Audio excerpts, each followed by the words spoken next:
गसाइगाव जिला बीपीएफ दोलोनि मावखुलियावबो दिनै 21 बीटीसी गोरोबथा सानखौ फालिदों। बीटीसी गोरोबथा सानखौ सरकारि हिसाबै फालिनांगौमोन, नाथाय सरकारा बेखौ फालियैया जोबोद लाजिथावना। बिल्ला कुमार ब्रह्मनि बिबुंथि। मिरु बीपीएफ दोलोनि बिथोन बायदियै बीटीसीनि गुबुन गुबुन ओनसोलजों लोगोसे दिनै गसाइगाव जिला बीपीएफ दोलोनि मावखुलियावबो 21 बीटीसी गोरोबथा सानखौ फालिनाय जायो।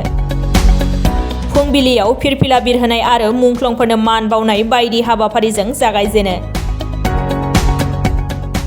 बे हाबाफारियाव 5 नं सराइबिल बियाबनि एमसीएलए मृत्युंजय नार्जारी, आगुनि मावफुं सोद्रोमा सभाराम बसुमतारी, गसाइगाव जिला बीपीएफ दोलोनि गाहाय नेहाथारि बिल्ला कुमार ब्रह्म बिथांमोनजों लोगोसे गोबां बीपीएफ दोलोनि दैदेनगिरि बिथांमोनखौ बाहागो लानायखौ नुनो मोननाय जायो।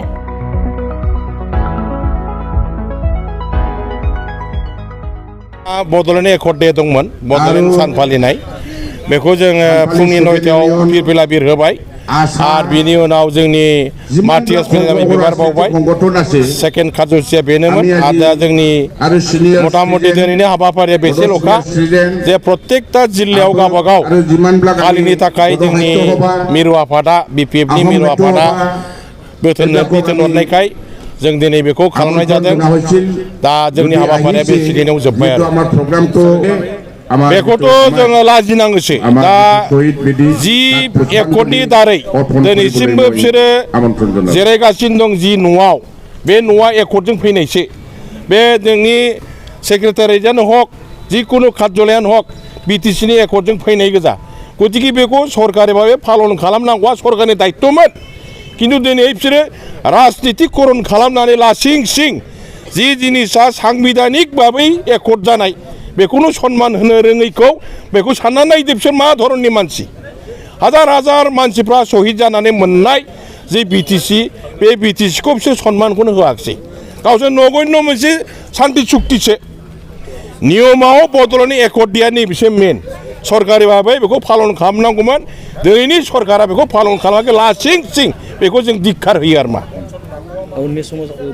जोङो बीपीएफ दलआ दा रायजो राजाखौ लानानै जों गेजेर गेजेर हाबगासिनो दं। दा बर्तमान सरकारा मा मावदों? बिसोर बुंदों मा 11 जानुवारिनि बिथोरावनो 5,000 मानसिनो साख्रि होगोन होनना बुंदोंमोन, खिन्थु दिनै फेब्रुवारि मोनगुलायबाय, दासिमबो सासेबो मानसिनि आखायाव एपइन्टमेन्ट लेटार लानानै साख्रियाव जइन जानायखौ जों नुफेराखै। लासिं सिं बिसोरनि सरकारा प्रतिश्रुतिजोंनो सोलिगासिनो दं, खिन्थु मोनसेबो खामानि मावाखै। आरो दा जायगा जायगा ओरैबायदि गाज्रि परिबेस फैबाय, माने न' बुस्रांनाय ओरैबायदि बुस्रांदों, खालि बर'खौ गोजा बुस्रांदों, दस्रा हारिखौ दाङाखै। जायगा जायगा दुखु जों नायखांबाय जोंनि मानसिफ्रा। दा बेफोरखौ जों धिक्कार होयो आरो मा। बेबस्था हाग्राखौ बासायनांगौ बेखौ जों समर्थन खालामो। होखारनायनि आगोल बै फेमिलिफ्रा बबाव थाहैगोन बेखौ बेबस्था खालामग्रोनांगोन, जों बेखौ बुंगोन। होखारनांगौ सरकारि भाबै माबा दङब्ला होखारथों, खिन्थु बे होखारनायनि आगोल बिनि अबस्था मा जागोन बेखौ बेबस्था खालामग्रोनांगोन आरो मा, बेखौ जों बुंगोन। फेरेंगा साबासो बुजिगोन। जों बीपीएफ दला खुनु मानसिखौ खुनु दिन बाहायनाय जोंनाव बिदि उद्देश्य गैया। सोरबा संगठना उइलिंलि जोंखौ समर्थन होदोंब्ला बे समर्थनखौ जों आजावगोन, खिन्थु जोङो सोरखौबा जौ बेदर जाहोनानै फुस्लायनानै संगठनाव लाबोनाय हाबाफारि जोंनि बीपीएफ दलाव गैया। बेखौ फेरेंगासो मोजां मिथिगोन।